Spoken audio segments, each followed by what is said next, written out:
Jazz ക്രിയേഷൻസിലേക്ക് എല്ലാവർക്കും സ്വാഗതം. ഇന്ന് ഞാൻ വന്നിരിക്കുന്നത് നമ്മളെല്ലാവരും മുട്ട കഴിക്കുന്ന ആൾക്കാരാണല്ലോ. അപ്പം നമുക്ക് ഈ മുട്ടയിലെ തട്ടിപ്പ് എന്താണെന്ന് നമുക്ക് കറക്റ്റ് മനസ്സിലാക്കുന്നതിനുള്ള ഒരു കിടിലൻ വീഡിയോ ആണ്. അപ്പോൾ നമുക്ക് വീഡിയോയിലേക്ക് പോകാം. അപ്പം ഞാൻ ഒരു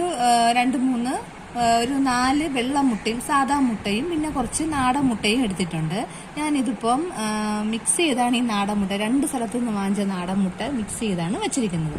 അപ്പം നമുക്ക് ഇതിൽ നാടൻ മുട്ടയ്ക്കാണ് ഏറ്റവും വില കൂടുതൽ, മറ്റേ സാധാ വെള്ള മുട്ടയേക്കാളും. അപ്പം ഇതിലാണ് നമുക്ക് കൂടുതലും തട്ടിപ്പ് ശരിക്കും കിട്ടിക്കൊണ്ടിരിക്കുന്നത്. അപ്പം ഇതിൽ കറക്റ്റായിട്ട് നാടൻ മുട്ടയാണോ എന്ന് നമുക്ക് അറിയാൻ പറ്റത്തില്ല. നമ്മൾ കളർ നോക്കിയാണ് നാടൻ മുട്ടയാണെന്നും പറഞ്ഞ് വാങ്ങിക്കുന്നത്, വിലയും കൂടുതലാണ്. അപ്പം ഇതിപ്പം കറക്റ്റ് നാടൻ മുട്ടയാണോ എന്ന് അറിയാനുള്ള ഒരു ടിപ്പാണ് ഞാൻ ആദ്യം കാണിക്കുന്നത്. അതിനായിട്ട് ഞാനിതാ ഇവിടെ ഒരു നാരങ്ങയുടെ പകുതി കട്ട് ചെയ്തെടുത്തിട്ടുണ്ട്. അപ്പം നമുക്ക് ഞാനിപ്പോൾ ഇവിടെ ഈ നാടൻ മുട്ടയിൽ നിന്ന് ഞാൻ ഒരു മുട്ട എടുക്കുകയാണേ.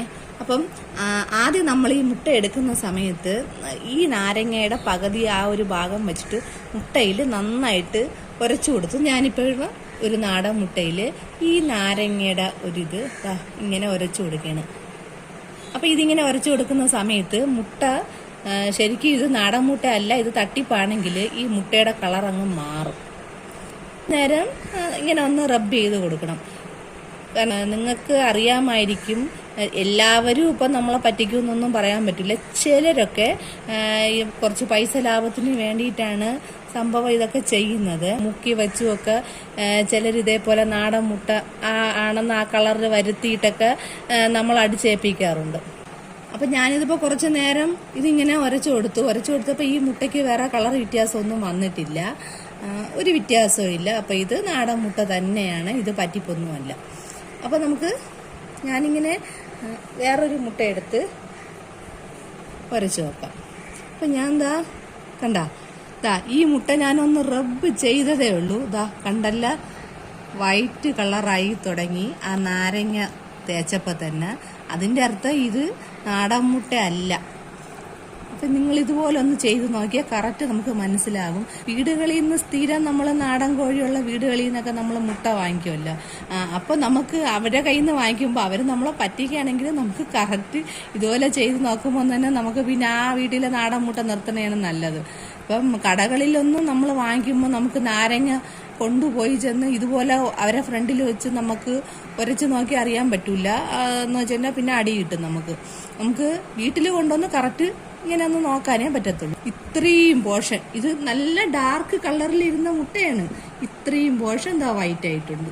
ഇതിന്റെ അർത്ഥം ഇത് നാടൻ മുട്ടയല്ല. ഇത് മുട്ടയുടെ തട്ടിപ്പ് മനസ്സിലാക്കാൻ പറ്റുമല്ലോ. ഇനി അടുത്ത് നമുക്ക് കിട്ടുന്നതെന്ന് വെച്ച് കഴിഞ്ഞാൽ മുട്ട ചീഞ്ഞതാണോ എന്ന് നമുക്ക് അറിയത്തില്ല. അപ്പൊ ഇപ്പൊ ഞാൻ കുറച്ച് വെള്ളത്തിലോട്ട് മുട്ട ഇട്ട് കൊടുക്കുകയാണേ. അപ്പൊ ഈ മുട്ട വെള്ളത്തിലിട്ട് കൊടുക്കുമ്പം നല്ല മുട്ടയാണെങ്കിൽ മുട്ട അടിയിലോട്ട് തന്നെ പോയി കിടക്കും. മുട്ട പൊങ്ങിയാണ് വരുന്നതെങ്കിൽ ആ മുട്ട ചീഞ്ഞ മുട്ടയാണ്. അപ്പൊ ഇപ്പൊ ഞാൻ ഇട്ടിരിക്കുന്ന ആ മുട്ട കറക്റ്റ് വെള്ളത്തിലോട്ടാണ് കിടക്കുന്നത്. അപ്പൊ ഇത് ചീഞ്ഞ മുട്ടയല്ല. നമ്മൾ ഓംലെറ്റ് ഒക്കെ അടിക്കുന്ന സമയത്ത് 2 മുട്ടയൊക്കെ എടുത്ത് പൊട്ടിച്ചിട്ട് 3ാമത്തത് പൊട്ടിക്കുമ്പോൾ അത് ചീഞ്ഞതാണെങ്കിൽ ആ 2 മുട്ടയും വേസ്റ്റ് ആവും. അപ്പോൾ ഇങ്ങനെ ഒന്ന് നോക്കിക്കഴിഞ്ഞാൽ മുട്ട ചീഞ്ഞതാണോ അല്ലേന്ന് നമുക്ക് അറിയാൻ പറ്റും. നാടൻ മുട്ടയൊന്നും വലിയ വില കൊടുത്ത് വെള്ള മുട്ട കളറടിച്ചതൊന്നും വാങ്ങിക്കേണ്ട ആവശ്യമില്ല. നിങ്ങൾക്ക് ഇത് ഇങ്ങനെ നോക്കുമ്പോൾ തന്നെ അറിയാം. അപ്പോൾ എൻ്റെ ഈ കുഞ്ഞു വീഡിയോ എല്ലാവർക്കും യൂസ്ഫുൾ ആണെന്ന് തോന്നുകയാണെങ്കിൽ എൻ്റെ ഈ കുഞ്ഞു ചാനലൊന്ന് സബ് ചെയ്തിക്കണേ, ലൈക്ക് ചെയ്യണം, ഷെയർ ചെയ്യണം, സപ്പോർട്ട് ചെയ്യണം. Thanks for watching.